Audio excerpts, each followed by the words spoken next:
actually we have done, I think, a good job solving most of it. I think removing Article 370 was step number one. Was step number two. Holding elections, which were done with a very high turnout, was step number three. I think the part we are waiting for is the return of the stolen part of Kashmir, which is on the under illegal Pakistani occupation. When that's done, I assure you, Kashmir solved. My name is Nisar. I am an author and a journalist. Let me make you a little nervous, Your Excellency. Thank you very much for your dissertation. Yeah.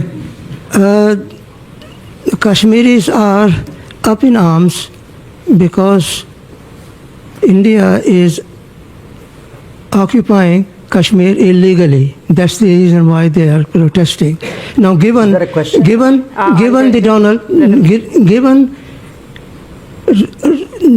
Mr. Trump's zeal for striking peace and peace deal, can Narendra Modi use his friendship with Donald Trump to solve out the problem of Kashmir? There are 1 million soldiers stationed in Kashmir to control 7 million Kashmiris. So what are you going to do about the Kashmir problem? Okay, you haven't spoken about it. Can we just capture the question there? Thank you. Look, on Kashmir, actually we have done, I think, a good job solving most of it. I think removing Article 370 was step number one. Then restoring growth and economic activity and social justice in Kashmir was step number two. Holding elections, which were done with a very high turnout, was step number three. I think the part we are waiting for is the return of the stolen part of Kashmir, which is on the under illegal Pakistani occupation. When that's done, I assure you, Kashmir solved.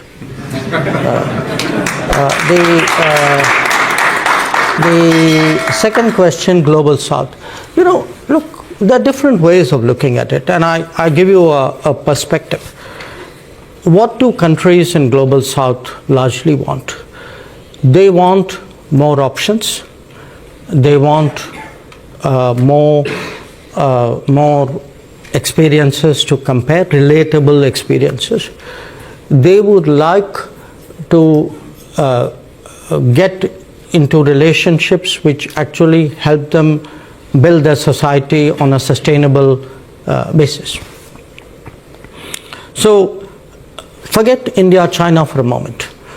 I think what is happening and is that much of the Global South in the previous decades had very limited options.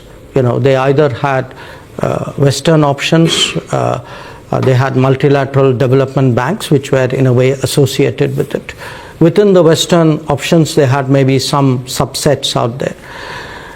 Then at some point they had Soviet/Russian options. Then you had a set of China options. Now today, if there are Indian options, I would argue that actually it's better for the Global South. It's not worse, because they now have many more possibilities to choose from. They will be in a position to evaluate which of these options and which of these relationships somewhere fit into their growth aspirations. And I can certainly say, you know, where India is concerned, we have today projects in almost 80 countries of the Global South.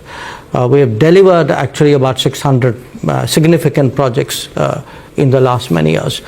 And I do think that by doing so, I mean, obviously the partner country is benefited, but it also strengthens the hands of the partner country in dealing with other relationships.